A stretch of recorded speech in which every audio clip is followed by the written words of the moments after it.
1,330 couplets under 133 chapters, each chapter comprising 10 verses. The chapters again fall under 3 major divisions: virtue, wealth, and love. This treatise encompasses the whole gamut of human life by Tiruvallur. It illuminates every bit of it. This classical work, written in Tamil, has been translated into over 60 languages around the world. Let us invite S. Tejaswini, a class 9 student from Srivatsava Vishwanathan Vivekananda Vidyalaya, Chennai. She knows Carnatic music, Veena, Bhagavad-Gita, drawing, and painting.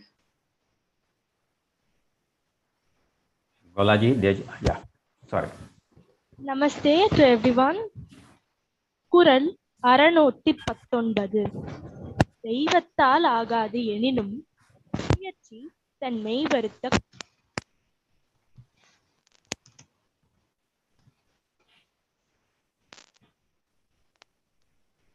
Tejaswini, we can't hear you properly. You're not audible, Tejaswini. Yeah. No, you need to keep your, I think, microphone little far. Yeah.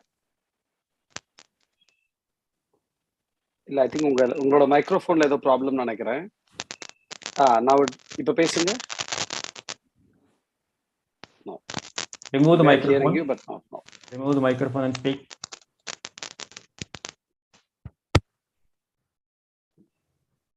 So can you hear me now? Yes. Please go ahead. Yes, sir. பொருள்.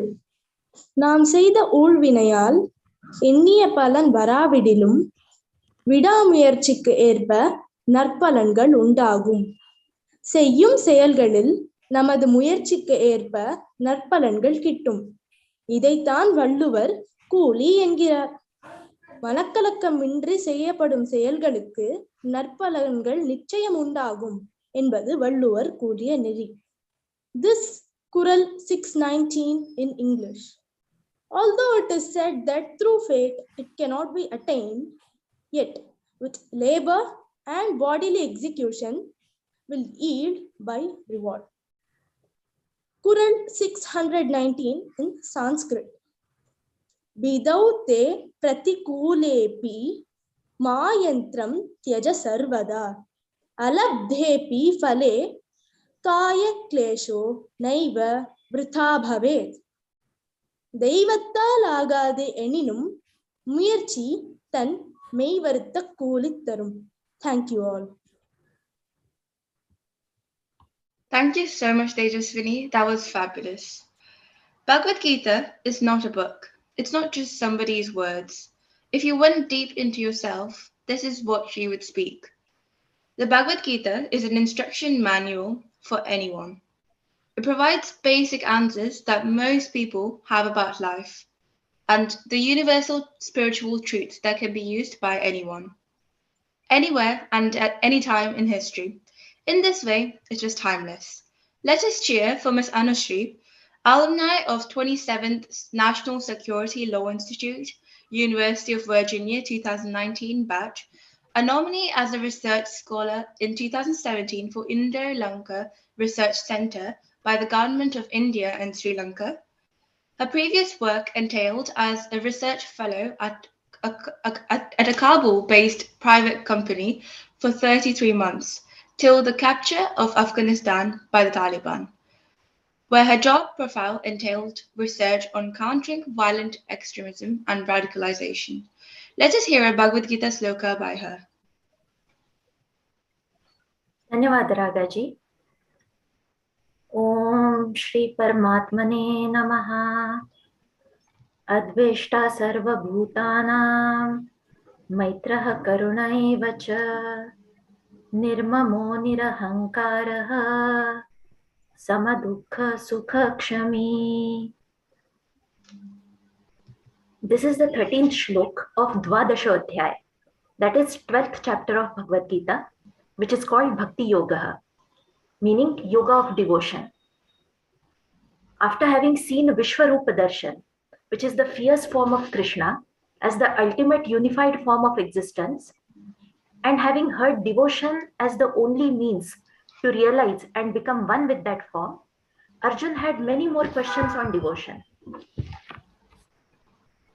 Hence, in 13th Shlok of chapter 12, Shri Krishna says, "That devotee is very dear to me, who is free from malice towards all living beings, who is friendly and compassionate. Such a person is free from attachment to possessions and egocentrism. Such a person is equanimous in happiness and distress, and ever forgiving. Adveshta sarvabhutanam, maitrah karuna eva cha, nirmamo nirahankarah, samadukha sukha kshami." Dhanyavad. Thank you, Ms. Anushree. Just like your achievements, your sloka reciting was stupendous. Before proceeding further, I would like to talk a few words about Pride of Bharath, who is organizing this amazing program for us. Pride of Bharath is a global initiative to celebrate the remarkable work of Indians across various fields such as science, innovation, technology, and culture. It was created to bring together like-minded people interested in taking prosperity and growth of our country in the last 75 years. India has grown from a third world country to one of the fastest growing economies in the world. The Indian diaspora is making great progress in the fields of technology and entrepreneurship, contributing significantly to global markets. Pride of Bharat aims to bring inspiring stories from all walks of life to the forefront, promote national integration through such forums, and inculcate a sense of pride and honor for our country in the student's mind. Under the umbrella of Pride of Bharat, we have various forums like Kural for Management, Hindu Genius, Tamil Genius, Telugu Genius, etc., and also various technical forums like Bharat Tech Enabler Forum, etc. Pride of Bharat has been arranging motivational webinars under the theme Nation First through eminent personalities for international students every month. Now Bharat, the associate of this event. Indian Institute of Information Technology, Sri City, Chittoor, is known as IIIT Sri City, was established in 2013 by the Ministry of Education, Government of India. As an institute of national importance by an Act of Parliament, IIITS is one of the 20 institutes across India focusing on information technology education, research and development. IIITS is significantly positioned as an institution known for undergraduate-led research, which aims to develop technology-related research that can solve real-world problems and create a positive impact to our day-to-day lives.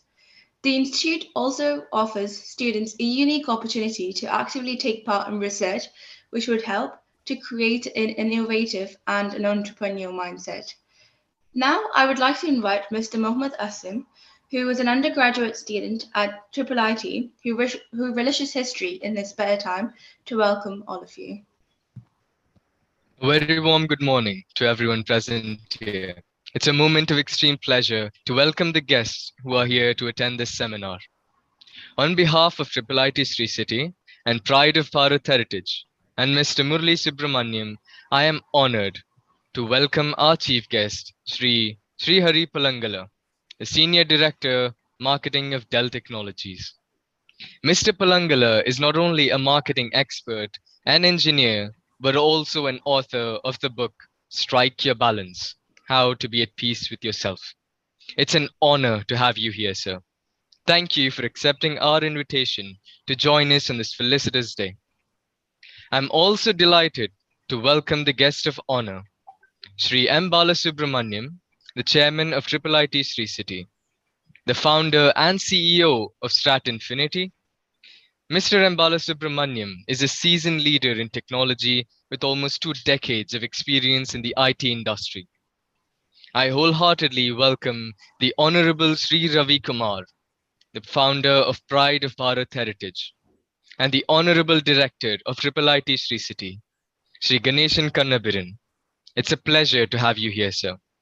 I also welcome all the distinguished guests, principals, professors, students of IIIT and the various colleges, and the members of Pride of Bharat.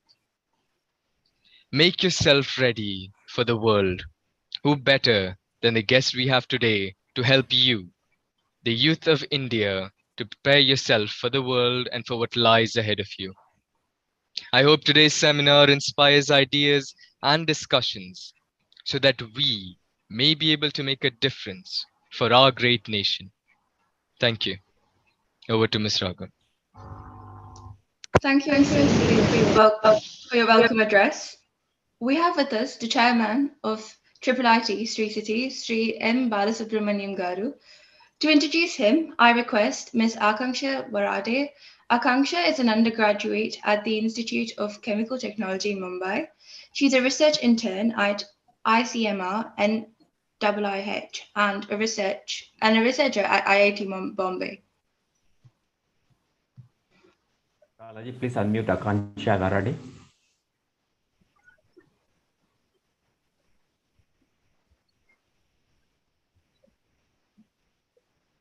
Yes, a very warm morning to each one of you present here.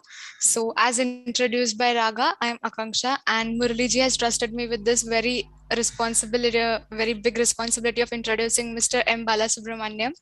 So let me start with his introduction. Mr. M. Balasubramaniam is a seasoned technology leader. He has a great track record of building organizational capability and creating value through technology-enabled business transformations. He has over 2 decades of experience in the IT industry and has worked with multiple MNCs including Citibank, Polaris, Dun & Bradstreet USA, TransUnion USA. He was a founder director of Hire One India, which is a New York Stock Exchange listed financial service company. He was the founding and managing director of Blackboard Incorporation USA, which is the world's largest education technology company serving over 120 million students covering 20,000 plus universities across 90 countries in the world. Mr. M. Balasubramaniam played key role in various technology initiatives of Tamil Nadu Police Department. He works closely with the Ministry of Education, Government of India on multiple assignments and on various honorary and advisory roles, some of which are he is the chairman of IIIT Sri City, which is under the Ministry of Education, Government of India.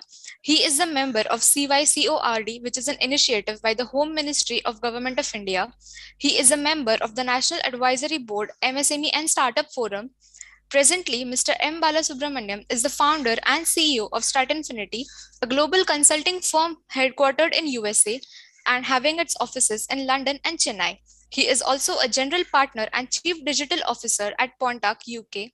He is a board advisor to some of the ITES startup companies, including ChangePoint Technologies, Ed6 Brain Lab, Think Infinity Incorporation, Ubiquity Incorporation, to name a few. Now I would like to invite Mr. M. Balasubramaniam to present his address. Thank you, Akansha. Am I audible? Yes. All right. Namaste, everybody. Very good morning and warm welcome to everybody. It's been a real pleasure and privilege to be part of Pride of Bharath for the last 1 year or 1.5 years under the leadership of Raviji and Muraliji. I've been actively involved in the Bharath Technology Educational Forum, where a lot of brains across the world, about 28 countries, these most successful people have been part of this forum, and I got an opportunity to be here. Thank you so much for that. Respected members of the Pride of Bharath and BTEF, chief guest, the veteran Mr. Srihari Palangala, Raviji, Muraliji, and our director, Dr. K. Ganeshan Kandabiran, professors of IIIT Sri City and from other institutions, and my dear student friends who are building this nation. A very, very good morning and namaste to everybody once again.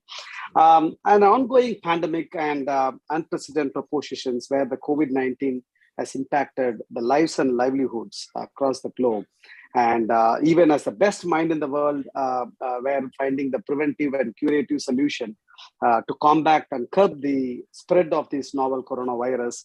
But interestingly, the current crisis is a true eye-opener for all the students across the globe that got us several opportunities to which has presented themselves during this time.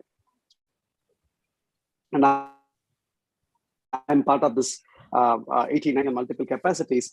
As you know, we come from pillar of technology. India is a country where the remarkable growth of $180 million US dollar ITES industry in India, where the past decade has proven India to be scientific, technological engineering capabilities and prowess across the world is being demonstrated very clearly.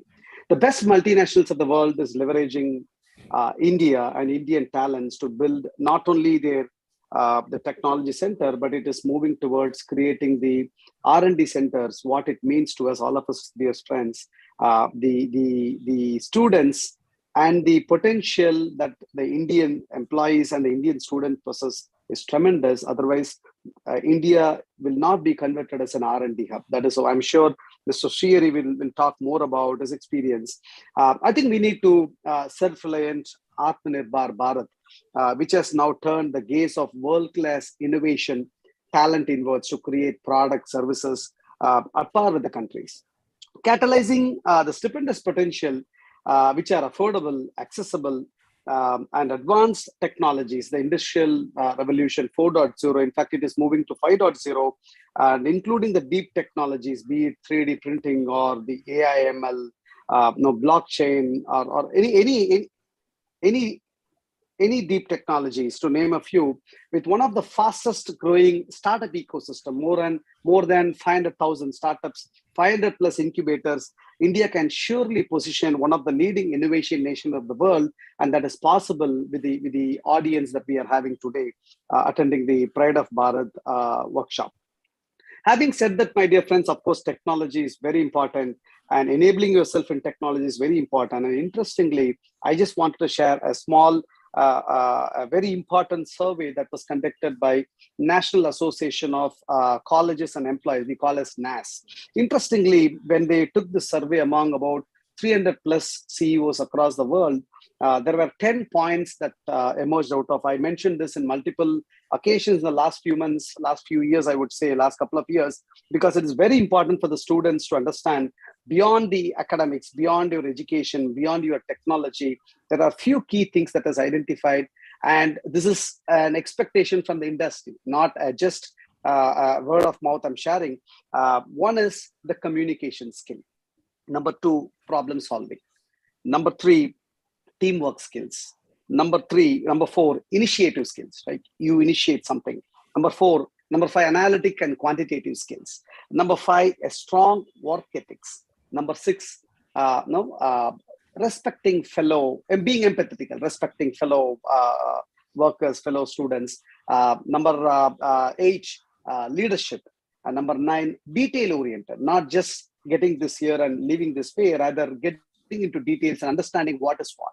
And the final aspect is, the final 10th point is technical skills. So my dear friends, as I said, of course, technology plays a major role. And of course, it is in one of the top 10 skills, technical skills have been identified. If you look at the first 9, which I mentioned, I feel every Indians who are born in this great country possess the skills by nature, right? Be it from our parents or from our elders, or the gene, the Indian gene has these skills. All we need is, we need to truly understand those skills and truly appreciate that and continue doing that, because today these are the skills that's going to take this great country into next level, and not just your academics or your technology or your any other co-curricular skills. That is what today our national educational policy talks about, outcome-based education, right? So today you need to embrace what you study in the organization, your institution, and you need to put it in the system and practice it, and that ensures the growth of this country.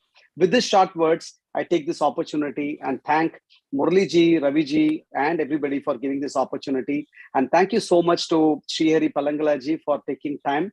I know what it takes for him to spend 2-3 hours of time is to the students, because the multinational companies, when we work, we don't know what we do. Actually, that is how the trend is. But thank you so much. That shows his interest and passion towards building the nation. Thank you so much, Srihari ji, for taking time. I would also take this opportunity to thank our Professor Dr. Kanabiran and the professors who have taken your time to be part of this great initiative. Wishing you all the very best, students. God bless you. Namaste. Jai Hind.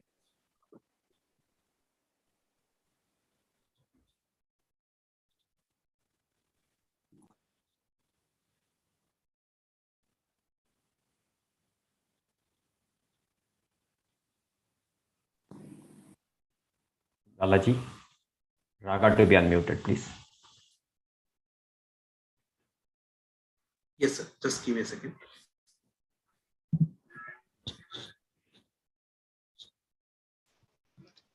Thank you so much, Akansha Garu. And thank you so much, Balasubramaniam Garu, for giving us reliable information on entrepreneurship in India and on characteristics of good entrepreneurs. I now invite Mr. Nehal Singh, who currently pursues BTech in Computer Science Engineering from IIIT, who was born in the Pink City of India and is profound of sports and novels, to introduce the chief guest of this event, Srihari Palangala Garu.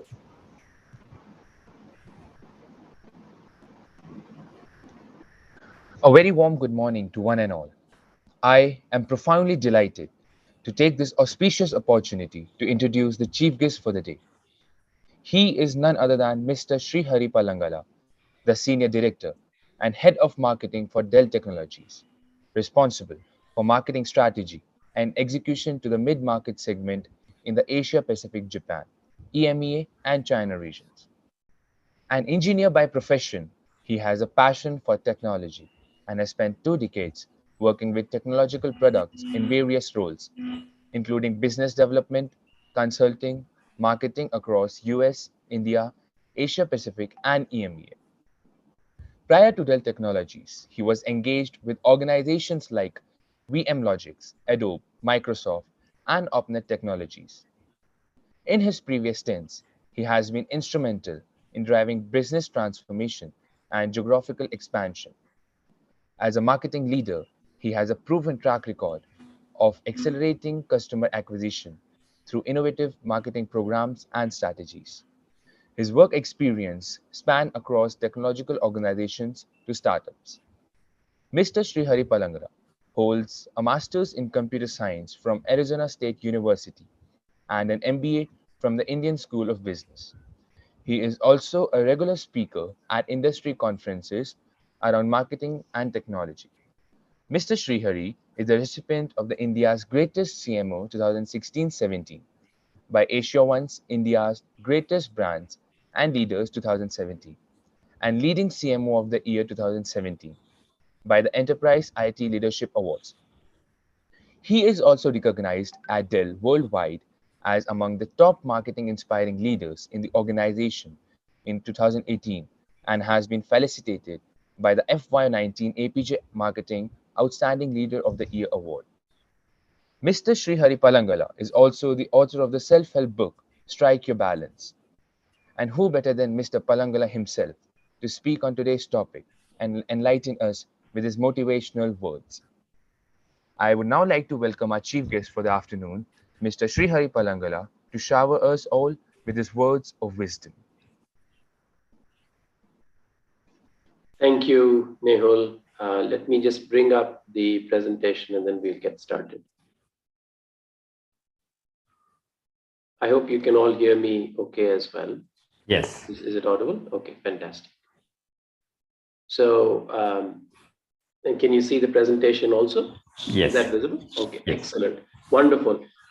First of all, a huge thank you to each and every one of you, particularly to Mr. Murli, Mr. Bala, Chairman, IIIT, all the directors from the Institute, and of course, the students who are in the Zoom meeting, as well as the others listening on the YouTube live streaming as well. It's absolutely inspiring to hear this forum and the goals of both the Institute. I mean, IIIT in and of by itself needs no introduction in terms of the caliber of work which happens at the Institute, but also for the organization from Pride of Bharath perspective and the goals as outlined earlier by Raga. I do hope that in the next 45 odd minutes that I can share some perspectives with all of you. Probably we'll keep it a little bit shorter so that we have plenty of time for making this a two-way conversation and not a monologue of just me speaking for the entire time. Okay. As we were thinking about how best to make use of the time and make it fruitful and useful for each and every one of you attending, we anchored around the word yourself. Right? It's all about you end of the day and the contributions that you can do to your immediate ecosystem, to your organization, to the society, and the country at large. Right? So our intent over the next few minutes that we spend together over here is to really anchor it around yourself, right? So that's one perspective that I hope that you will see consistently during the presentation. The other thing is, and I absolutely love what Mr. Bala said, is around this these skills and these perspectives which are important for each and every one of you beyond technology. I think that's very, very important what he called out. He called it out as part of a research that was conducted. And the very first thing, if you heard the list which was called out, was communication, right? I think, and then there's a bunch of things after that which were called out. A lot of them are beyond, over and above technology, right? And it needs a little bit of that refinement in terms of that our capability of how you package and make yourself ready for the world, right? So it sort of ties in a little bit with that. I'm really happy to see that conjunction coming through. So let's dive straight into it, okay? So I have a few slides over here. Don't get hung up too much about the slides. I'll try and get my points across of what I want to say through these slides. Hopefully it sparks some thoughts and ideas in your mind, and in so doing raises questions and raises things that you want to consider for yourself as you navigate the course from where you are right now as you make your way through the world. Okay, so that's the thought. So there are really three things that I hope that you will take away at the end of the time that we spend together. The first is, as you start out your career, what's really, really important, right? Let's talk a little bit about that. I think a lot of you are in either your undergraduate program or in your master's program, and you're getting ready for your very early part of your career, and as you're starting your career, right? So we'll spend some time talking about it, right? And I've got a few things that I wanted to share with you, which might be useful as you get your ship sailing, okay? The second part that I want to spend some time is, as you build your career, what does it take to keep front and center? I've used the word successful over here. It's an overloaded term. We can talk about what success really means, and you'll probably change that goalpost as you go through it in the course of the years that you engage with the world. But really, let's talk about what does it take to build your career. And then the third, which is a little bit more distance, after you've spent some time at the workplace, how do you maintain that career momentum, right? It's more dimensions than what was initially talked about. It's fantastic if you can start getting a perspective on that early on in your career too, right? So that you know what it takes to look at the different facets of your life the different facets that constitute your life, right? So let's talk about all the three. I obviously want to spend more time in the first piece, but I do want to touch upon the other two because I want to seed those thoughts in your mind as well. At any point, if you have any comments, any questions, please feel free to interject. It's not a problem at all. Likewise, I'm okay if you want to put it into the chat board and we can take it later, or you can hold on to your thoughts and bring it up later. Any which way works, okay? But this time that you're investing over here needs to be useful for you. So therefore, engage and take away what you will from the presentation. In the very first piece, as you get started in your career, I really thought it's important. Now, I've used the word first interview. It doesn't quite literally mean the very, very first interview that you're doing, but what it means directionally is the first set of conversations that you have with either the organizations that you're interested in or companies that you want to go work for, etc. How do you sort of orient yourself around it? Okay, so that's the first part of it. So the use of the word first. Within it, I want to talk about areas around what does it constitute around how you package and make yourself visible to the world, right? That's very important, right? I think as and I do not want to generalize any of these comments, but as we get into the years ahead, it's important that you know how to convey your proposition as an individual to the world around you in a very powerful manner, right? And getting that across is usually done through a resume. So we'll talk a little bit about that. And I want to talk a little bit around communication, whether it is a group discussion, whether it is a one-on-one interview. and a few key pieces that I want to touch on, which will help you. Okay, so let's dive straight into it and get into the first piece, right? When you look at how you package yourself, the resume, again, it's a little bit of a proxy to how you package and talk about yourself, right? And the early part of your career, it's very, very likely that you want certain areas to stand out stronger, such that you're positioned well in terms of the attributes that you want your recipient to really take away from you. So let's talk a little bit about what does it need to highlight, right? Academic strengths is almost a given, right? Now, I don't mean to say that everybody needs to have like a distinction called out and say that, these are all the straight A's, etc. But really as a proxy to the fact that, hey, I'm really good in these areas and calling those pieces out, right? We're getting into the areas of where you're able to package your academic strengths, and there may be certain subjects that you're doing really well in. So it's a good proxy to show your mastery over that.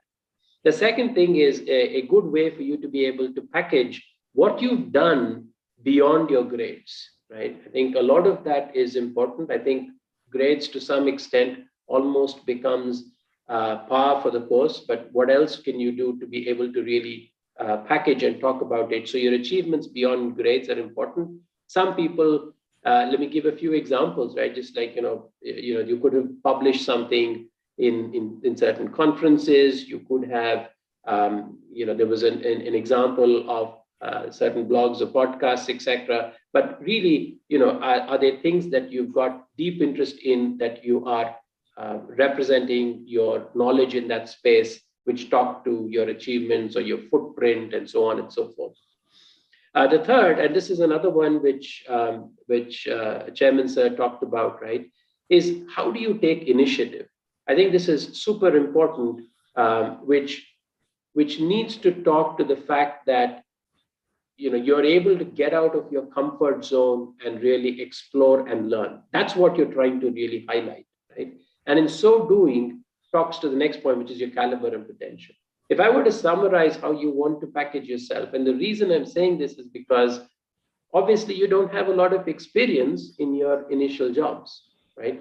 So what is it that potential organizations are really looking at from you really as you contribute to the organization? Are you a self-starter? Are you able to quickly absorb areas and learn on the job and start contributing, right? All of these are very good, solid proxy signals to be able to tell to the potential organizations that, hey, here's my candidature in that light, in that strength, okay? So do consider as you package yourself along these dimensions. A few other things, more cosmetic. I've seen sometimes people tend to write verbose stuff, like pages and pages together. The world is moving to simplicity and clarity. If you are unable to distill your entire, 22 odd years, 24 odd years, give or take, if you're either an undergrad or a graduate student, if you're not able to synthesize that in one page, in fact, even much later in your career, you should be able to do it, then there is a problem in terms of how you are prioritizing and calling things out. You really need to be able to master that, right? And obviously it goes without saying, formatting and all of that.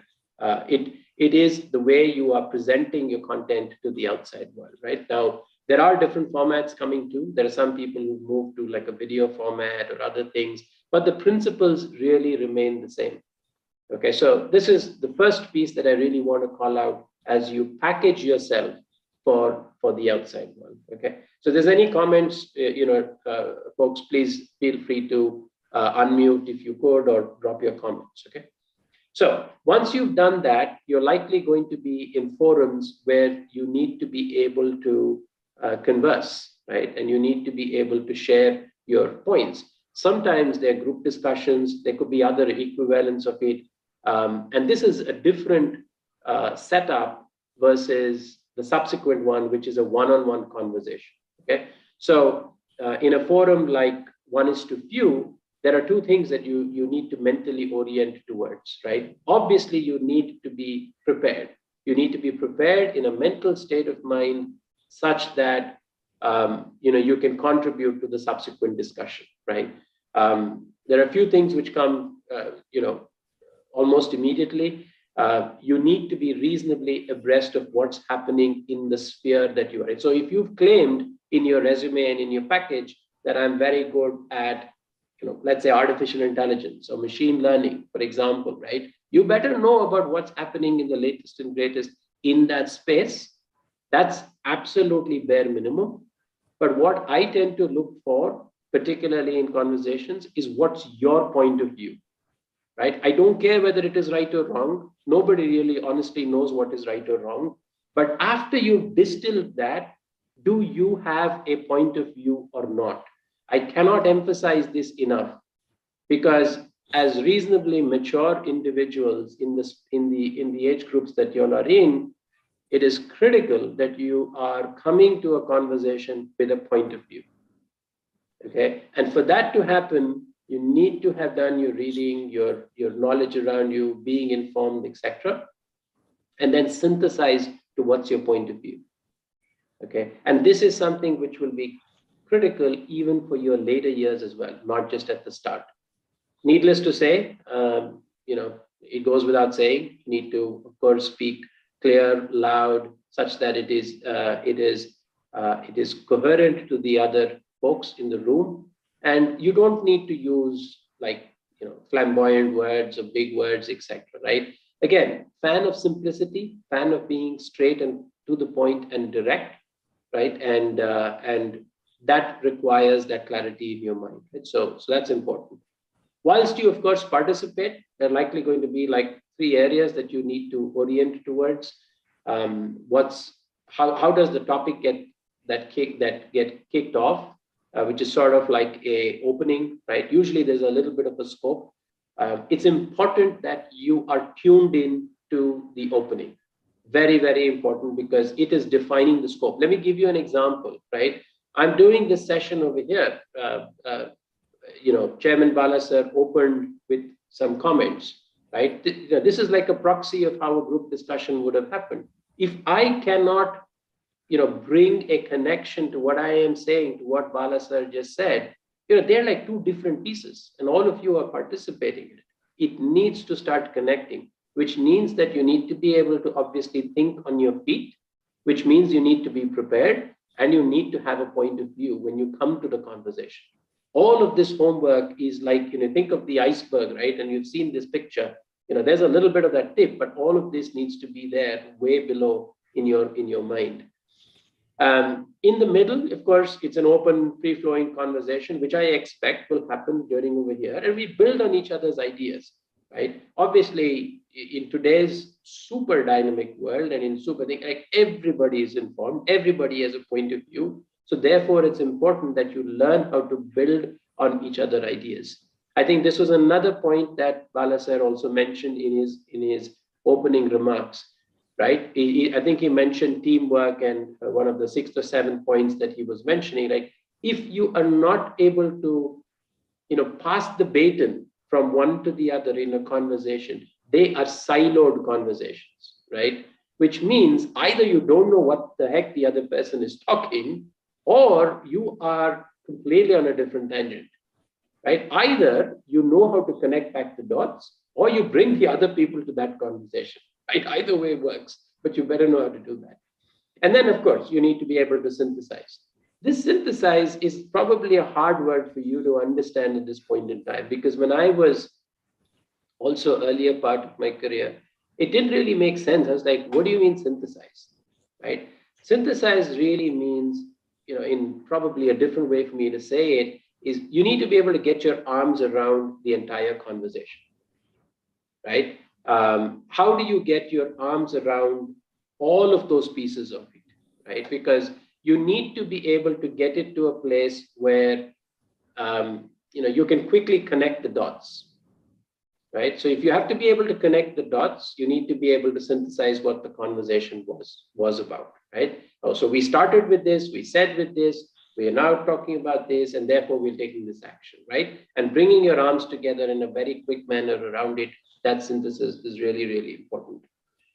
I then want to move forward into the other element, which is a good one-on-one interview, right? And I will share this deck with all of you. Again, I'll not read through every single bullet point. I've just highlighted a few things, right? In any one-on-one conversation, it could be an interview. Tomorrow, it could be with your manager that you're speaking. It could be with your team member that you're speaking, anyone that you're doing with, right? Your ability to be able to, prepare enough to control the conversation is important, right? Otherwise, it's going to go into spaces where like you really don't have sufficient preparation to be able to contribute to the conversation, right? So you need to be able to, sometimes in that conversations, it could be like a set of bullet points that, hey, these are the ones I want to cover. It could be an agenda, etc. Right? Usually the secret that I've used and which works pretty well in my context really is, if you want to have an effective conversation, try and bucket it into 3 themes. I'm not saying 3 bullets, 3 themes. Let me give you an example. This session, and this didn't happen consciously, it just happened unconsciously. There are 3 themes that I'm trying to leave with you. I'm trying to say, as you start your career, in the middle-ish part of your career, as your career has matured a little bit, there are 3 different themes that I'm trying to leave with you, right? This is an important secret for any conversation. And there is something magical about the word 3. There's a lot of times people emphasize and talk about it. And gravitating to that is a good way to get your point across, right? So let's say you're going into an interview and you want to have a conversation around your profile in this, right? So you may want to talk about 3 areas that you want the interviewer to remember about you. That's the impression. So after all the 45 minutes or 1 hour interview, which happens, usually people's capacity is to absorb that much. So you want them to remember those 3 things, and you can keep tying it back. And then there are things that you're likely going to run into. Sometimes people will ask you, like I just gave an example, where do you see I think this is such a hard one to answer. I don't think, you need to realize, right? People who are asking the questions, there's a good chance they themselves don't know the answer. And sometimes, and this is a good example of it, okay? It's not to understand, hey, what is your answer to that particular question? What they're trying to figure out really is, what's your attitude, right? I think this is one thing Indians are very, very good at, right?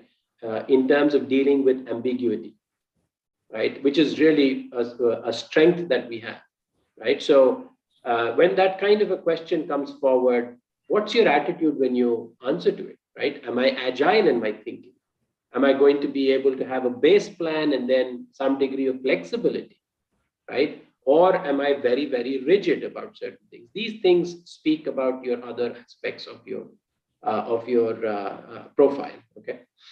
And it's just good to know that there are no right answers in some of those cases. So you can have a pretty good point of view to that question.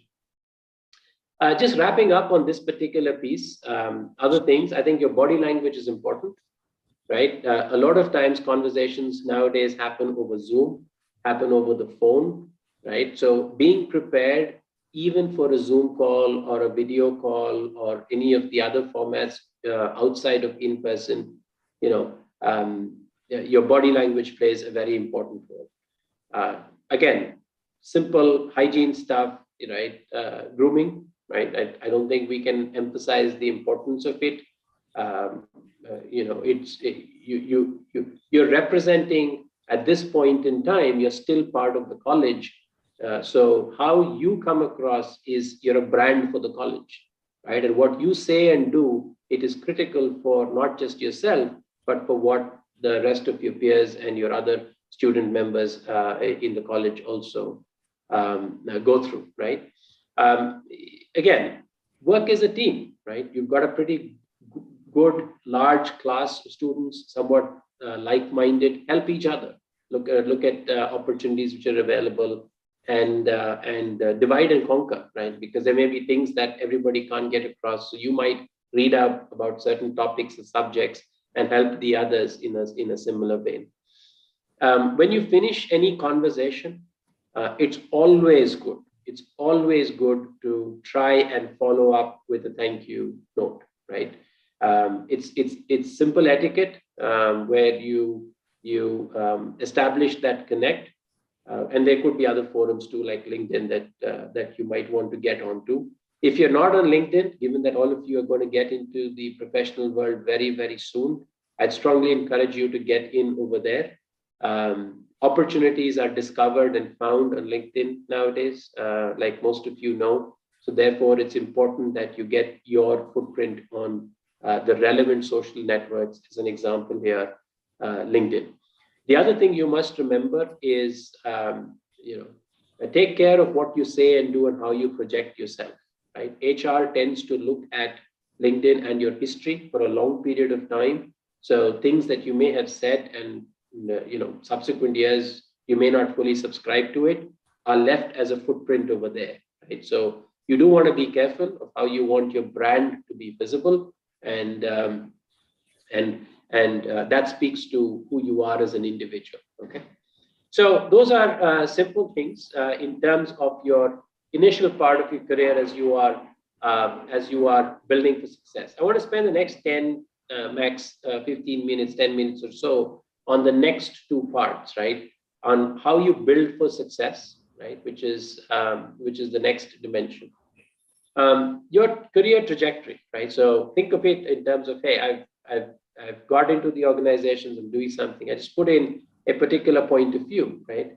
I think your initial, it all starts with the track record. And I'm not going to go into a lot of detail in each of these blurbs. I'm happy to talk about it at a different time or share with you some content around it.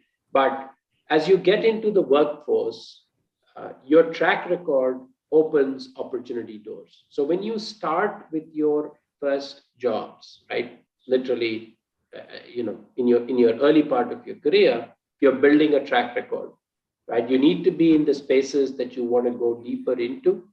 And you need to get into those areas that gives you that experience and exposure that you're interested in, right? So a degree of that stability is important. If you keep moving, you're not going to be able to build a track record. So having that in the early part of your career is important. Your track record opens opportunity doors, right? As an example, what you've done at IIIT is likely going to land you your first job, right? As an example.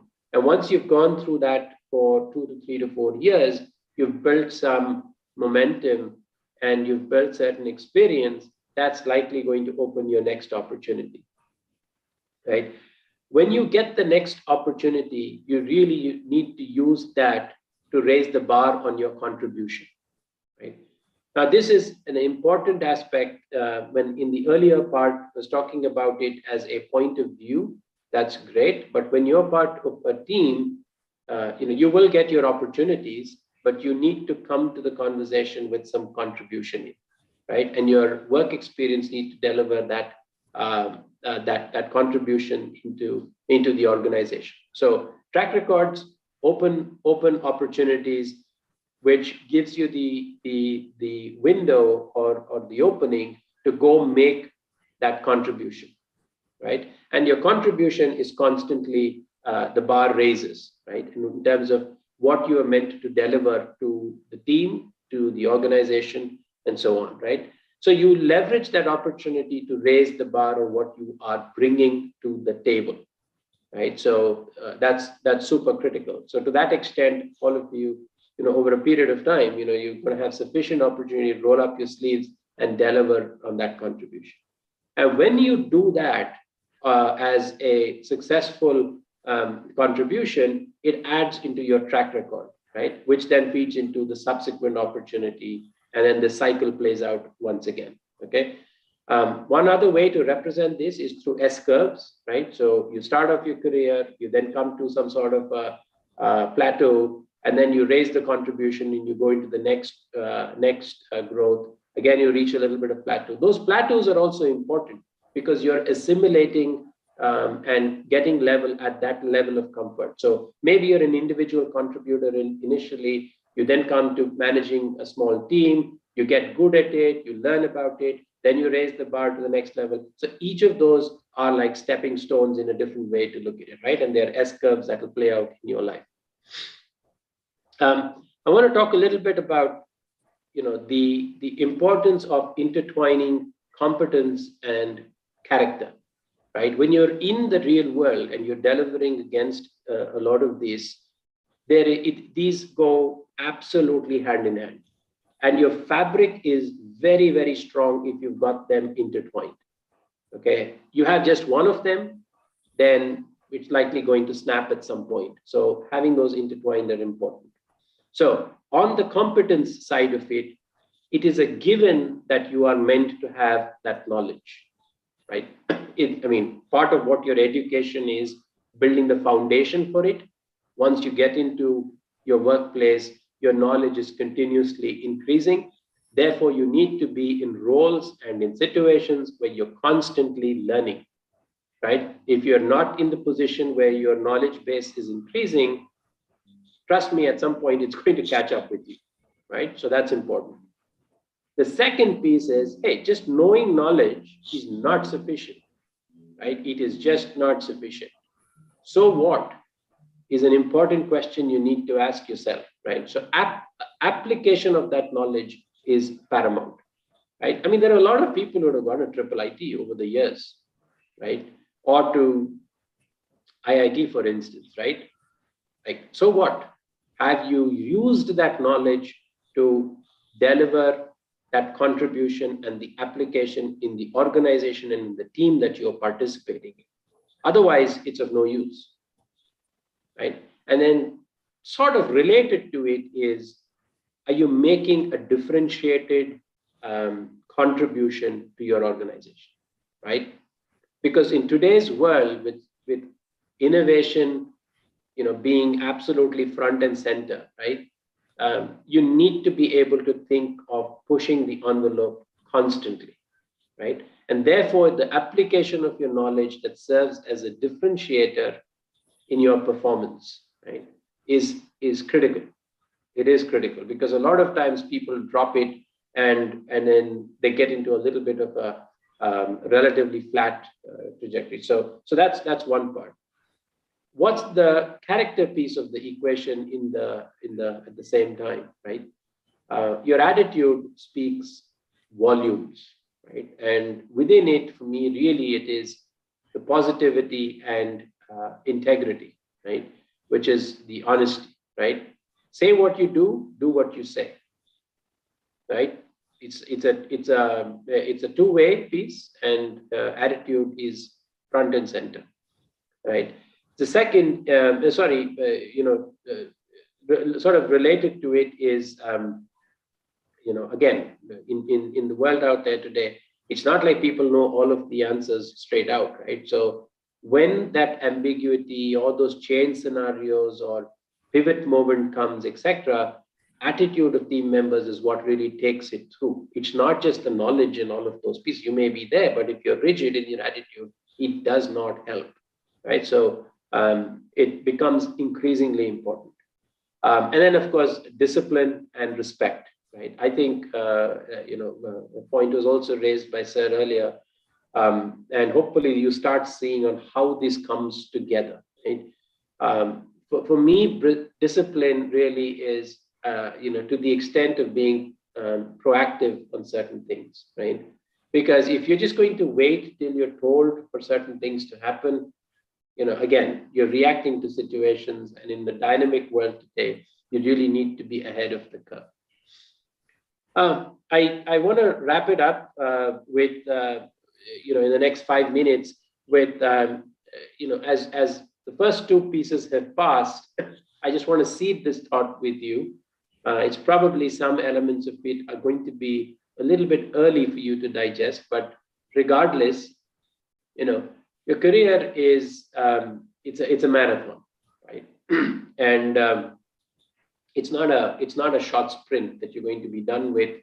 Oh, I did 3 years, I'm sort of done, right? Nobody expects that, and it's obviously a a silly example, but you get the drift, right? So how do you make sure you're in it for the long haul, right? And I was reading somewhere in terms of, that's just how it works on pretty much every facet of our life.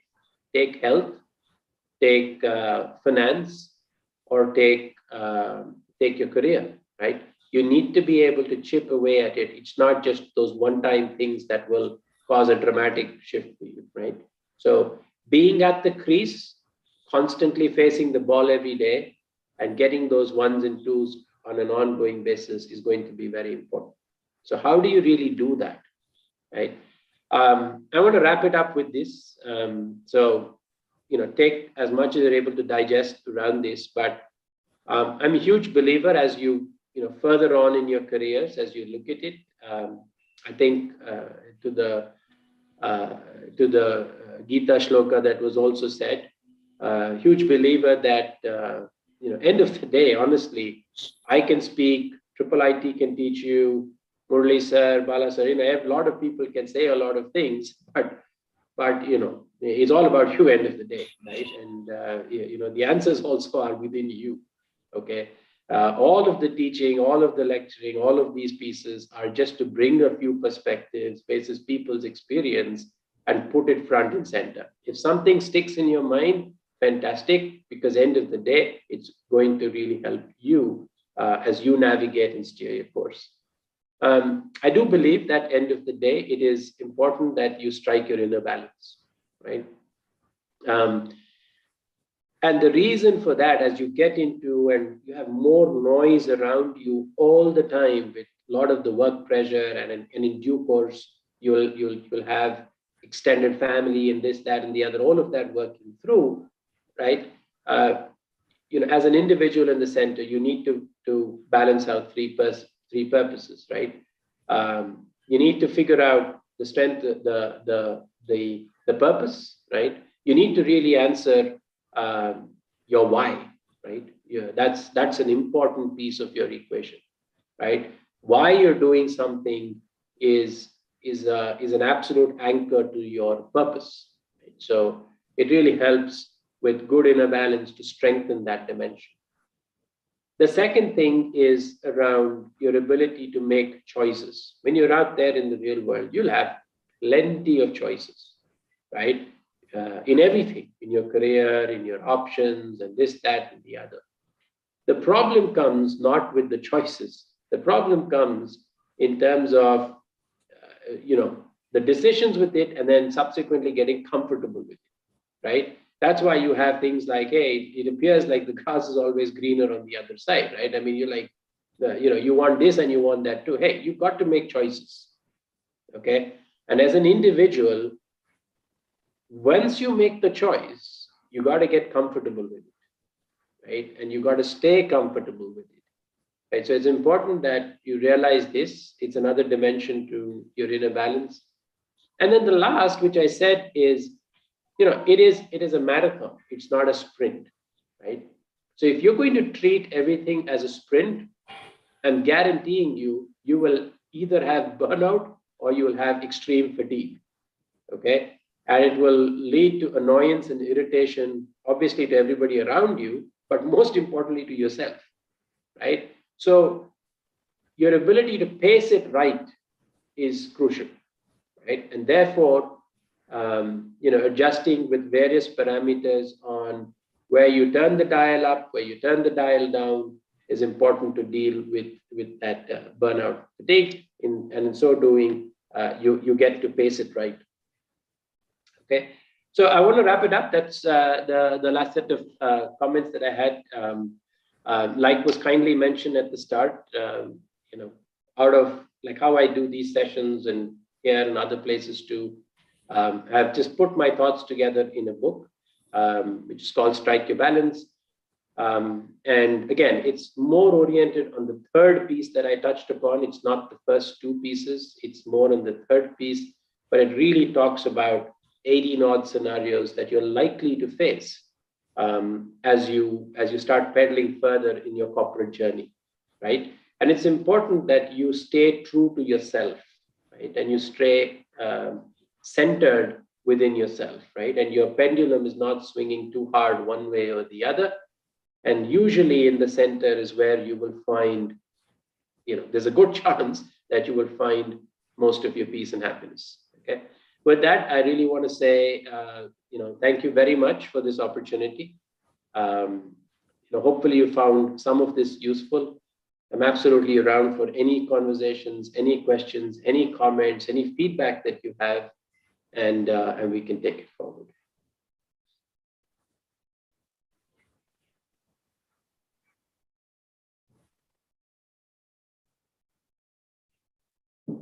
Balaji, you can unmute Raga.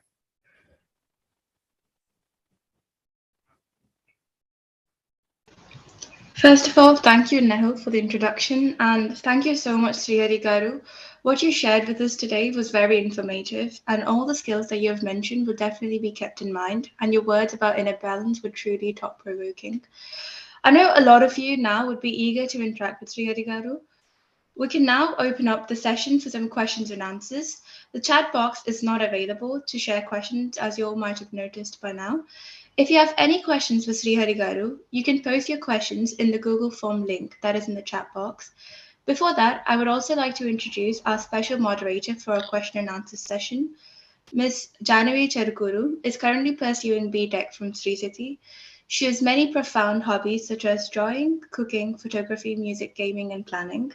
She also happens to have her talents in public speaking and people skills.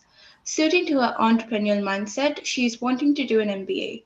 Now, may I request Janavi Garu to guide and moderate this question and answer session. Over to you, Janavi Garu. Yes, thank you. Mr. Srihari Palangala ji, it's really privileged to interact with you, and thanks for your wise words. And here are some questions from the young minds. Yadav Vinay and Sandeep Kumar from IIIT are asking the questions like, which qualities basically does an interviewer search for? And what are the best ways to prepare for the interview?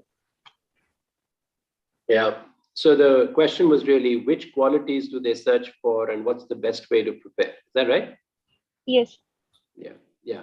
So I just want to talk a little bit. I think we touched upon it over here. And I just kept this slide up over here just to, so when you look at it, right, when somebody comes and is trying to have an interview or a conversation with you, first of all, we just need to get a few ground rules clear, right? An interview, please come to it with a mindset, probably in the vicinity of about 60, 40 or 70, 30. 60, 40, 70, 30 in the sense of you speaking and them speaking too. Okay, that's important. A lot of times I've seen, people come to an interview and break that sort of thing. So either they are too short in their responses, or they speak so much for most part that they don't know when to stop and let the other person digest and ask the questions. Okay, so your sweet spot should really be somewhere 60, 70% where you speak, 30, 40% they need to speak.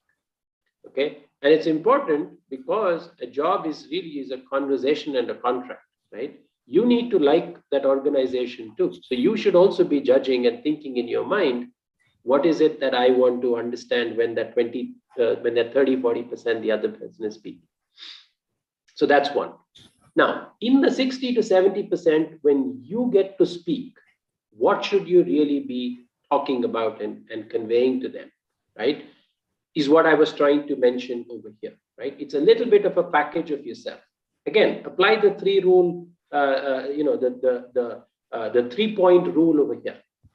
You've got some time with somebody. What are the 3 things that you want them to be able to understand about you, right? So let me just bring that piece out, right? So identify that. As an example, it could be academic strength. So you want them to realize you're very good academically. You want them to realize you are an initiative taker, right? And you want them to realize what's your rounded personality. What is your personality beyond academics? Maybe these are the 3, I'm just giving an example. For each and every one of us, in the context, the 3 themes is very different, okay? But let's say this is an example, right?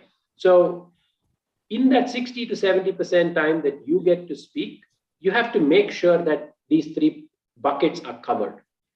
And that's what they're looking for, right? That's what they're trying. Now, there is no silver bullet that every interviewer is looking only for this. Therefore, you come to the conversation with this three package ready, and then you keep your eyes and your ears open to understand that 30, 40%, what is resonating with them, and then speak more about one of those three buckets even further. Let me repeat that, right? You offer three buckets. Usually these three buckets are pretty good ones, right? Your academic is pretty good. I take great initiative and participate in team is good. And hey, this is my rounded personality. Maybe these three things as an example. Then you keep your eyes and ears open on what part like. So you spoke academic, maybe they like the fact that you did this course, you like this, great. Then you go deeper into that basis what they're saying.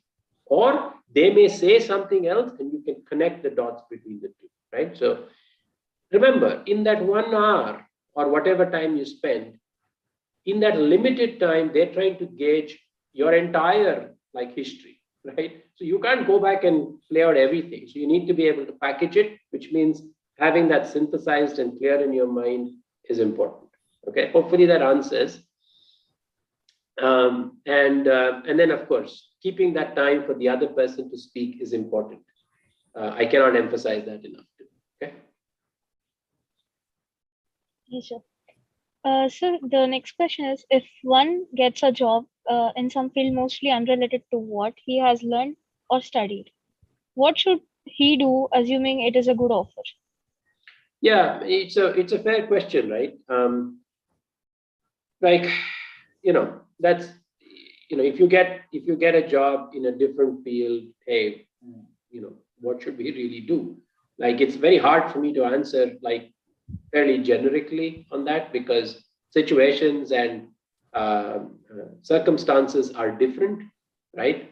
And I don't want to generalize in any of those areas. Like, I'm generally assuming most of you are obviously in the IT space, right? In the information technology space. So I would sort of scope that comment to really say that, hey, if I've learned, I don't know, let's say something in cloud computing as an example, and I got something in a different space, right, as an example, right?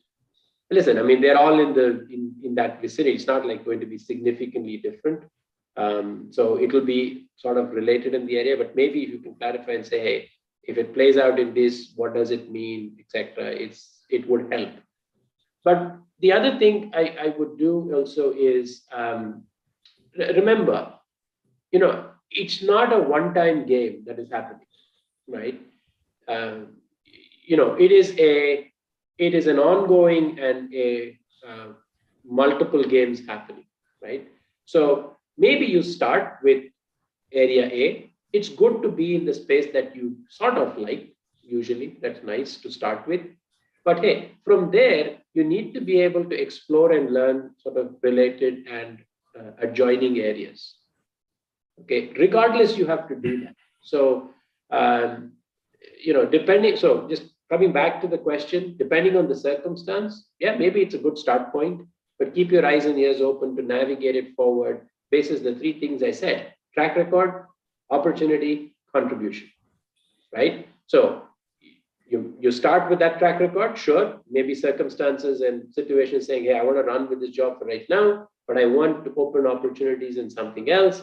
And then I want to be able to contribute to that such that I can steer my career to whatever different area I want to go to, right? Now, for opportunities to open up in an adjoining area is where you need to raise your hand or you need to do something extra to be able to get into that space, right? So that could be sort of one way to look at it. Like, I'm not sure if I have entirely answered the question, but that's in absence of knowing the full context. That's probably what I'd suggest. Yes. Rohan Arawa from IIIT is asking, what to expect as we enter the corporate world after college? How to get a better position that we initially are at? Well, it's important. Like, what is expected and what do I need to really do, right? This is what's really expected, right? You've got all the education. You're in this box as you start your career. Build a track record. That's the first thing which is expected of you. No two ways about it. You got to get into your whatever organization or whatever you're choosing to do, right? Even if it's entrepreneurship for that matter, right? You need to build a track record, right? Because up until this time, it's more academic that you've done so far. So the first thing what's needed is to build your track record. That's likely going to open opportunities. Now, don't read opportunity as a promotion. It's not always a promotion. It could be an opportunity to do a different project. It could be an opportunity to move to a different region. It could open up any sort of an opportunity for you once you've established a track record. But when you get the opportunity, you better go contribute. Right? So this is what's really expected from you. And this cycle is what's going to continuously play. You got a track record, it opens up opportunities for you. You better go contribute in that sense. And then, it adds more to your list of credible achievements and your track record subsequently, right? And then continue doing that, right? So that's what's really expected as you do this. Now, one other piece that says, and maybe not exactly related to the question, is it's in your hand how fast you want this cycle to also play. Right? Depending on when and where you are, because early part of the career, most people want this to go very fast, right? They want to pedal very fast. They want to do a lot. That's good, right? And maybe that's the initial pieces that helps you get to what the question asks, subsequent better position or something like that, which was referred to in the question, right? So, yeah. Yes. Yadam Vinay from IIITS again, asking how can we add ethics to marketing? Because many people think both are different dimensions. Ethics to marketing? Yes, sir. Okay. Yeah. Listen, my personal belief, end of the day, is, you just need to be true and honest to what you're saying and doing in today's world. Okay, because a bluff will get called in no time. Okay, all of you are on social media. You all know so much of information. There's so many things happening all over the place. If what you are saying and what your true self is, if there is no congruence in both of it, it will get called. There's no, it could be marketing, it could be sales, it could be you yourself in front of a interviewer, right? In any scenario, the congruence between your external and your internal self needs to be reasonably strong, right? Reasonably good. And just being honest to that is just simple and critical. That's as straightforward as it is, right? The other piece which I have recently read in some places also, and which is sort of stuck in my mind really is, you're better off being more honest in a lot of your communications than not, right? So let me give an example to that question which was asked, right? So if I know that there is some fault in something and I can afford to not say it, right? And let it be, that's probably one option. But the other option, which is a better option, which, the sooner we all get around to it, not just in one sphere, I think this is in every sphere, the easier it is going to be. So you might as well just be honest and straight about it and disclose or call it out and mention it and talk about it and all of those pieces, right? So that congruence just makes it that much easier, right? So it's better to just gravitate towards that, because the checks and balances in today's world, it'll get anyway called. So you might as well do it. And for brands today, since the word marketing was also used, for brands today, it's absolutely important around those elements of trust, those elements of what they stand for, right? Because it's just like this, that something can just evaporate, right? So you have to be extra careful on that even inadvertently it shouldn't come out as something which was not intended that way, right? So you need to be double careful. So that's what I think. Yeah. Yes. Question from Piyush Damur and Gulshan Kumar, students from IIITS, are asking entrepreneurship. How important is this in present time? Should we regularly give interviews and send resumes to the organizations? Or we must come together, create a team, and come up with innovation and start a new organization? Should we take risks or should we go into our comfort zones? And how to convert into a profitable business? And obviously, the most important thing is how to approach the investors. How to approach what? What is the last part? Approach the investors. Oh, okay. So a lot of questions in that one question. Okay. So one piece was asked, hey, like entrepreneurship versus like corporate life kind of thing. The other one is risk, and then approaching investors, right? So I think those are the three areas, right? Entrepreneurship versus, listen, I mean, personally, I have a lot of regard and respect for entrepreneurs, right? I mean, because it is magical to be able to create something from scratch and deliver from value. Like, it's not to say that if you're in a company or a corporate job, you're not delivering value. Of course you are delivering value. But the difference is as an entrepreneur, you're doing a lot of things from scratch and ground up. In corporate, you have a pretty good ecosystem that gives you that cushion to be able to deliver that value, right? So both deliver value. One does it from scratch, the other does it at a different start point. So the expectation. So they're both important. They both have their value. They both have their own importance. But I have a lot of respect for entrepreneurs because it takes a different kind of resilience to be able to deal with building something from ground, right?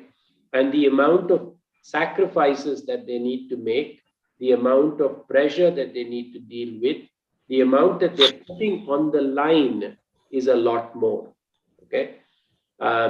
So there is just a lot of regard and respect for that. And it's fantastic, right? I mean, at the end of the day, they have the opportunity to bring a lot more people into the workforce and the workforce, and in so doing, generate value and outcomes, right? So that's fantastic. Now, my personal view, and again, everybody has a point of view, but my personal view is, if you are in the entrepreneurship journey, there are a few of those things that you have to have a very conscious mind as you think about it. You mentioned risk. Yes, risk is there. There is the element around the sacrifices that you need to do, the pressures you'll need to deal with, the uncertainties more than that you have to deal with. These are a few things which come to mind when you're going and trying to do something from scratch by yourself, right?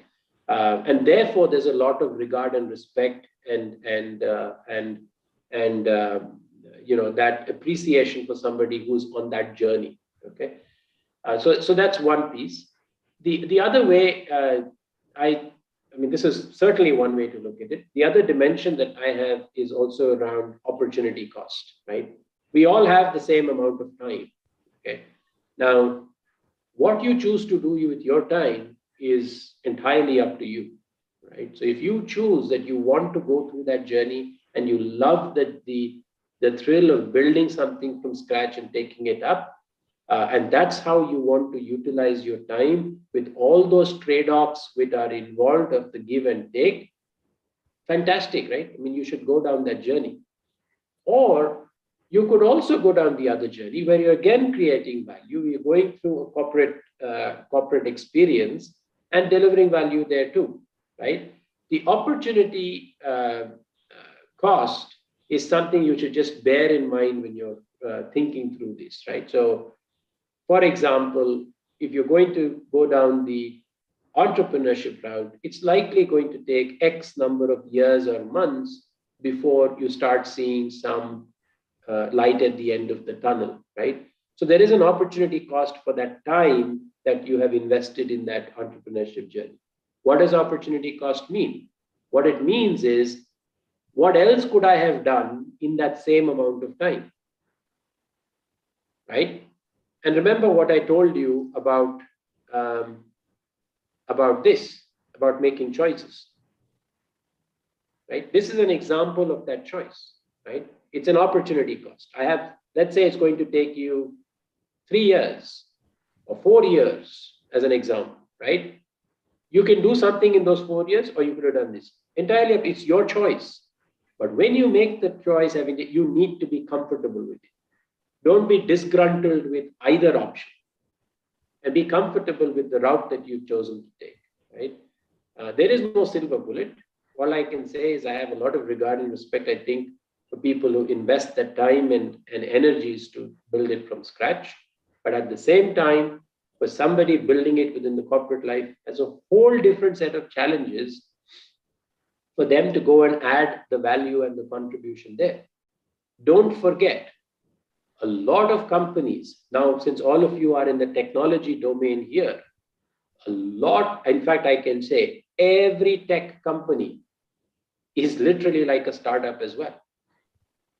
Okay, so one side I told you about your own from ground. The other side I was saying, if you're in a corporate, don't assume you don't have like entrepreneurial type of challenges there. You have to do.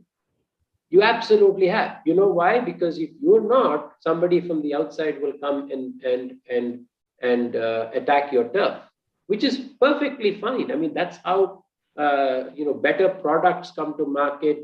That's how better innovation. That's how you service customers better. All that comes through that.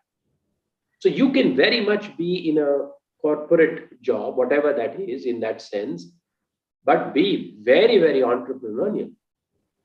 And you must be, by the way. I'm just telling you that because no company is going to let you just be cushy and comfortable with a lot of those things. There will be ambiguity. There will be massive. The only difference is that you have some established ecosystem that you can quickly tap into and scale some of those things potentially, which is fantastic. But hey, for you to deliver value, you have to do it on both ends. So that's the part that I would just cautioning. Now, beyond that, it's choices. It's every individual's choice. And the choice in this particular example or in this particular situation is anchored around opportunity cost, right? So that's how I'd look at it. But yeah, hopefully that helps. So that talked about the entrepreneurship, the risk piece. And then you talked about, hey, how do I approach investors? Honestly, like I'm not the best person to answer that. I haven't done that, myself, as in the case that is referenced in the question. But so I'm sorry, I can't answer that particular part of the question unless I can repeat what I've heard other people say, which I don't think you really want. That you can find anyway. But one thing I will say, basis the question you've asked, right? You've gone all the way from, hey, I want to entrepreneur, a corporate job, I want to risk, I want to take money. Listen, I don't expect that level of actual thinking when you are asking the question, because you really need to have filtered in, right? These are questions you should be asking your mind, not an external person. Sorry, I don't mean to be rude to anybody in saying this, but I'm trying to coach you and tell you that you cannot come, an important part that you have to realize is also, when you ask not in this particular example, but some of these are really your internal questions, right? And some are external questions. Don't mix an internal and an external question at the same time. Some of those you should have answered for yourself. Hey, do I want to do entrepreneurship or do I want to do this? Question for yourself. You can ask within corporate, hey, what does it take to do this? That's okay, right? But you can't say, should I do this or this? I mean, hey, listen, that you should know, right? So that's my point. Again, my apologies. I don't mean to pick on anyone. I'm just giving you as a drift, right? So that's the point. Yeah. Yes, sir. The next question is from Rohan Aga, student of IIIT. He's asking that after years of hard work, how important is to be prepared for a failure in any unlikely situation, and how does one manage the situation? Very good question, right? And by the way, let me tell you, I'm sorry I didn't catch the name. It's not years of hard work. You will have failure multiple times. If you're not having failure, there's a problem, to be honest. Okay. So all of us have failure all the time, right? If you are not having failure, then that itself is a red flag, which means either you're not trying enough or you're not outside your comfort zone. Okay. How is it to manage it?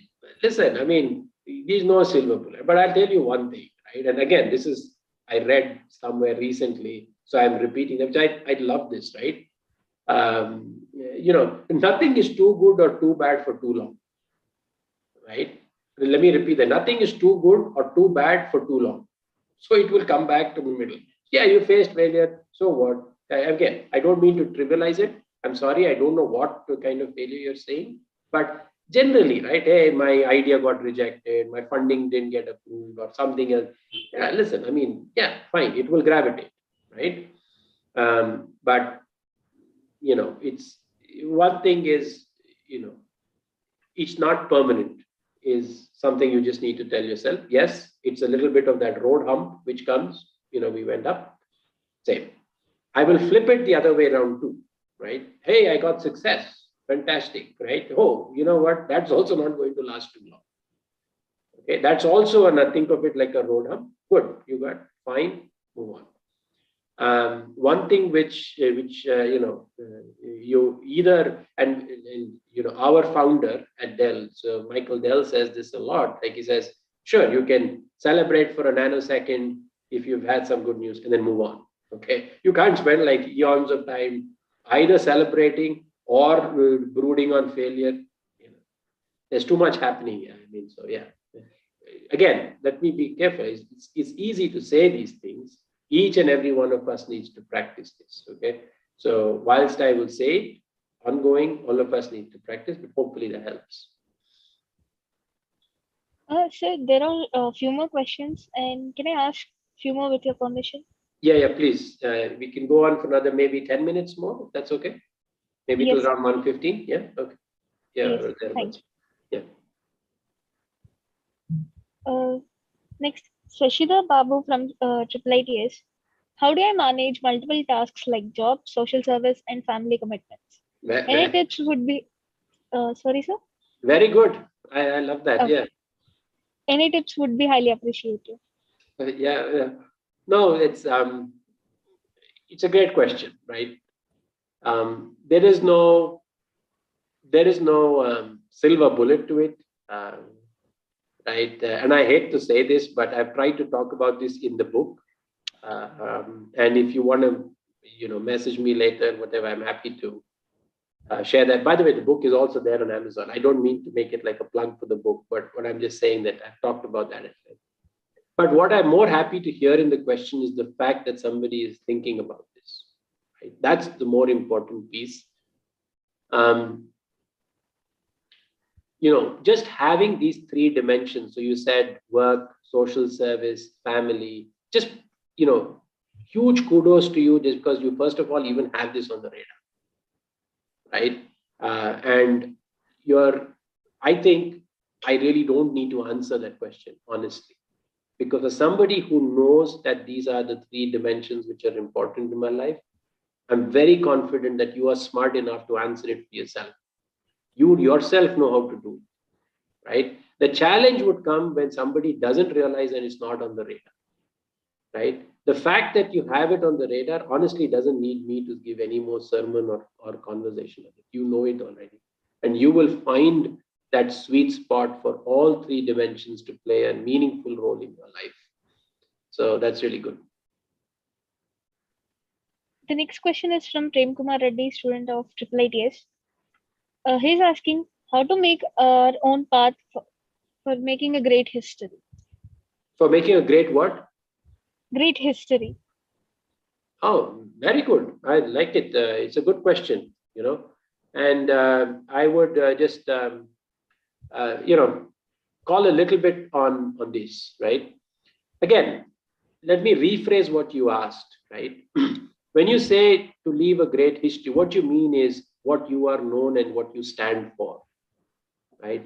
In a different way. So you want your mark, right? That's how I'm reading that comment that you said. And it's really about the brand you, right? What you stand for. So a few things come to mind, right?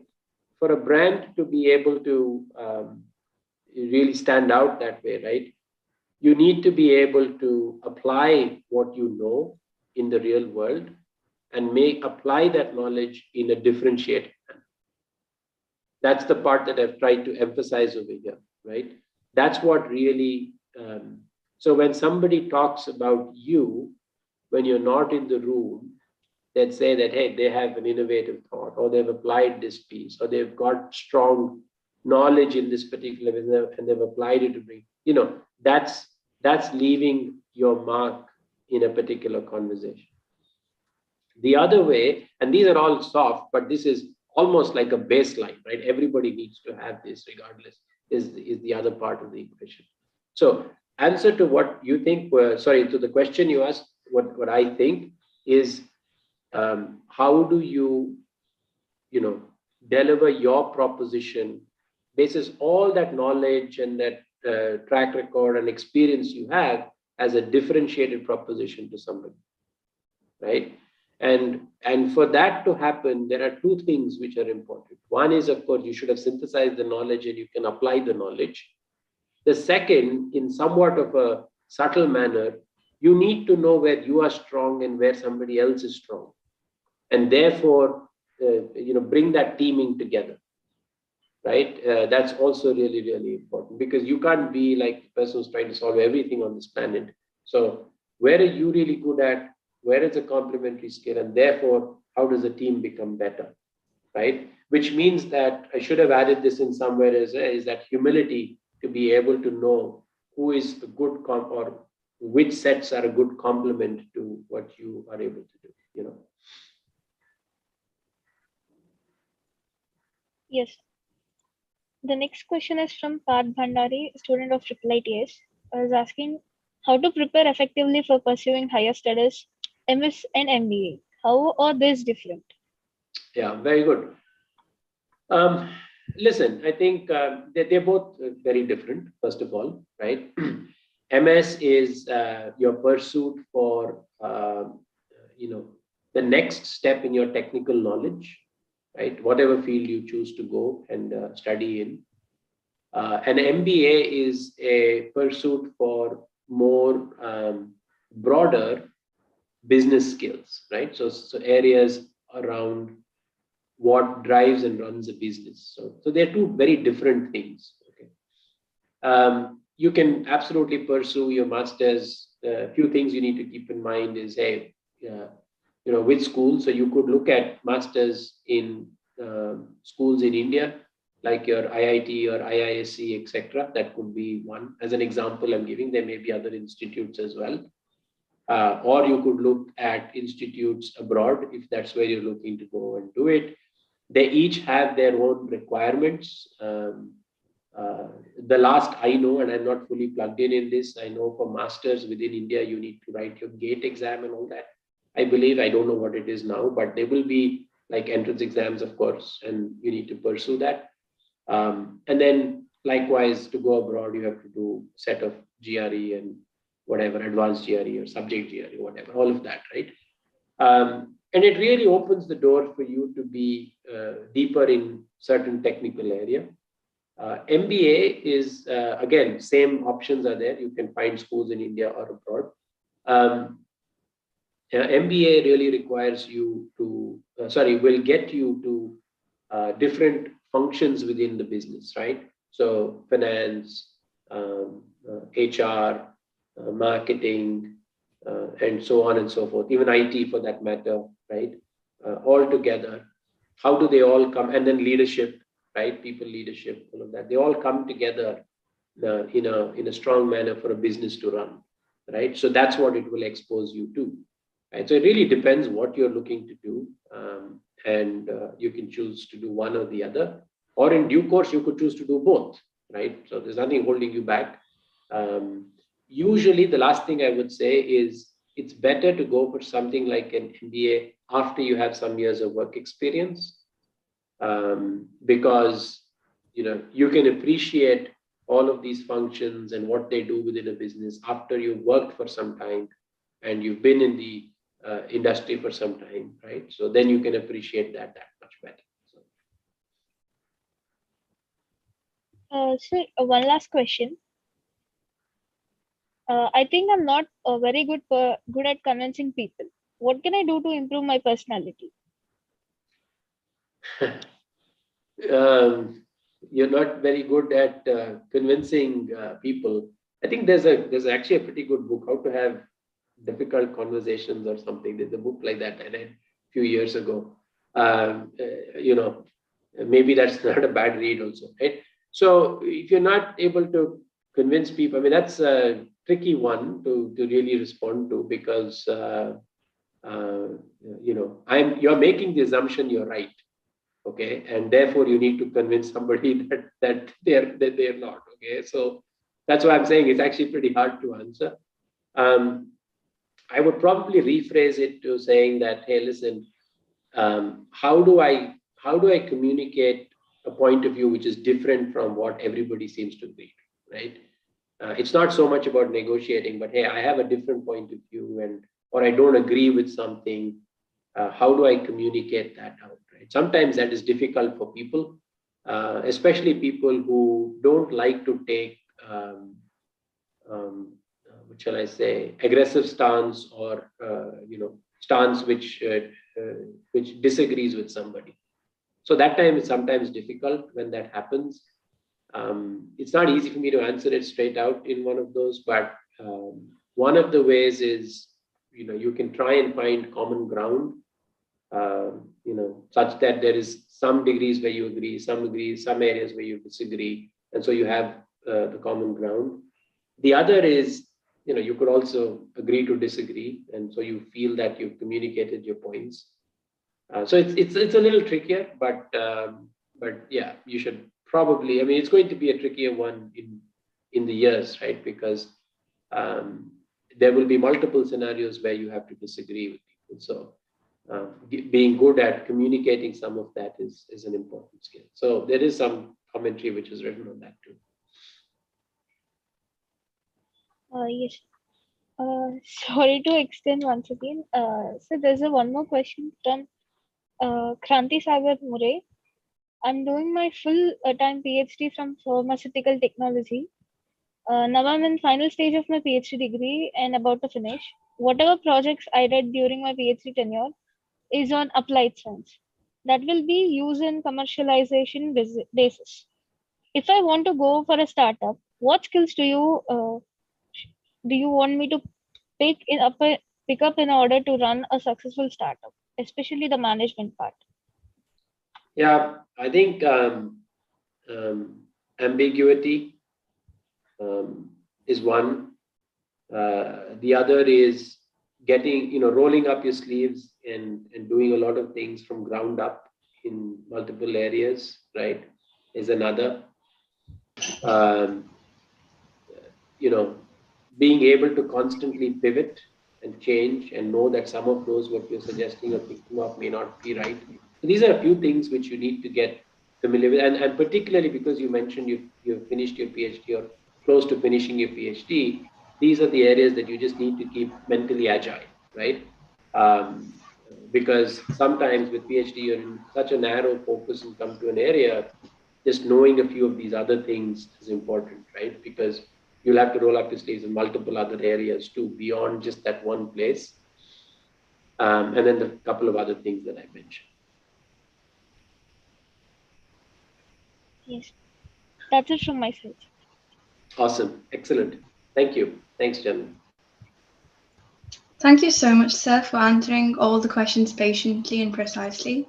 We're sorry if we have missed any questions, and thank you, Janvi Garu, for seamlessly handling this session.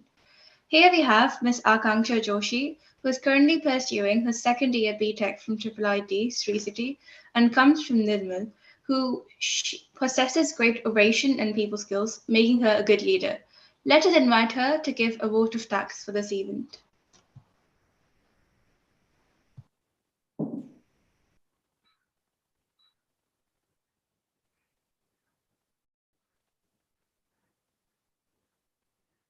Sorry, Akanksha Joshi, I don't think we can hear you.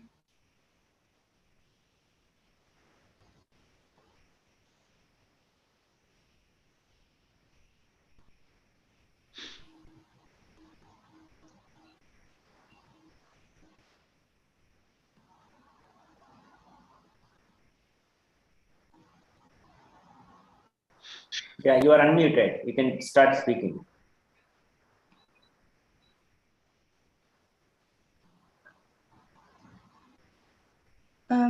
I still don't think that helps. Would you like to disconnect your earphones and try?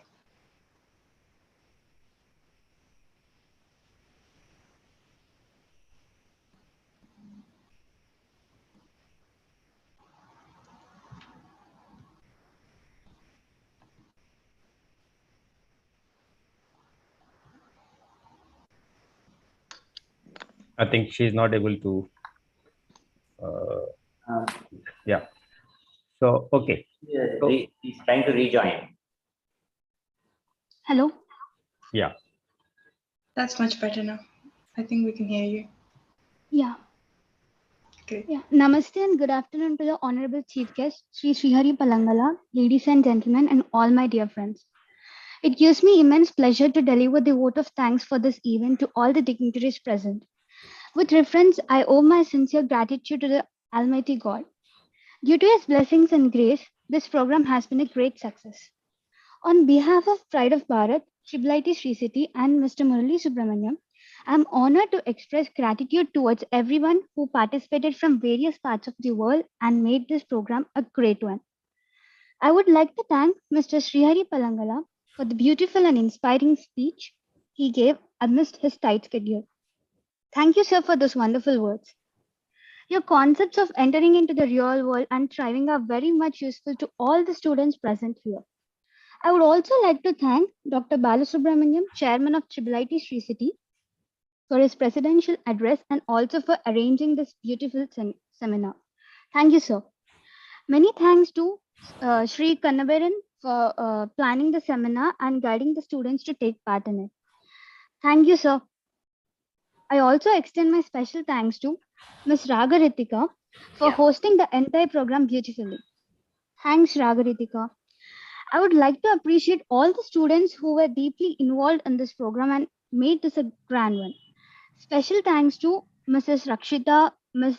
Tejaswini, Mr. Mohammad Asam, Mr. Nehul Singh, and Ms. Akanksha for being part of this wonderful program. You all were outstanding. Mr. Murali Subramaniam personally wants to thank Dr. Indira Bhaskaran for introducing Srihari Palangala to him. Our special thanks to Professor Anushri for guiding and helping Ms. Janavi in moderating the Q&A session. Thank you, Janvi, for your excellent moderation of the question and answer session and made it interesting. It was indeed very informative. In addition, thanks to Srihariji for answering all the questions intellectually and patiently. I would also like to thank Professor Balaji Raman of IIIT Sri City and Sri Sundara Krishnan for the IT support in terms of Zoom and YouTube initiatives.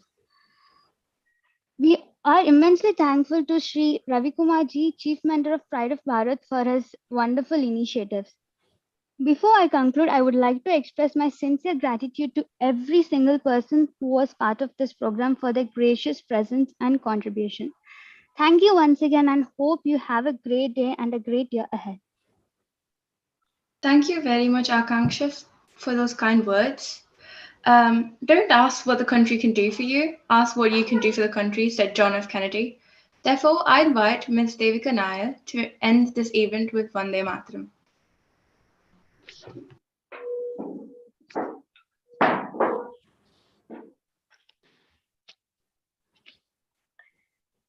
Vande Mataram. Vande Mataram. Sujalam Sufalam Malayaj Sheetalam शस्य श्यामला मातरं Vande Mataram शुभ्रज्योत्स्ना पुलकितयामिनी फुल्लकुसुमिता द्रुमदलशोभिनी Suhasini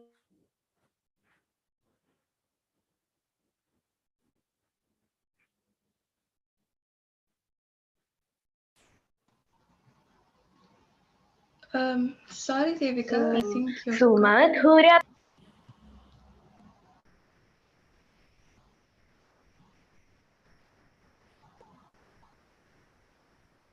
Balaji, unmute her. Balaji, please unmute her. I've asked to unmute, sir. सुखदां वरदां मातरं वन्दे मातरं वन्दे मातरं Vande Mataram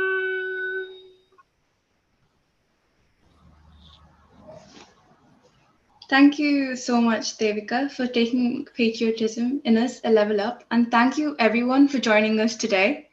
I had a great experience and hope you all did too. Thank you so much and see you all for another such fantastic program in the coming months. Jai Hind. Jai Hind. Thank you so much. Thank you. Sundar Krishnan, you may stop the recording now.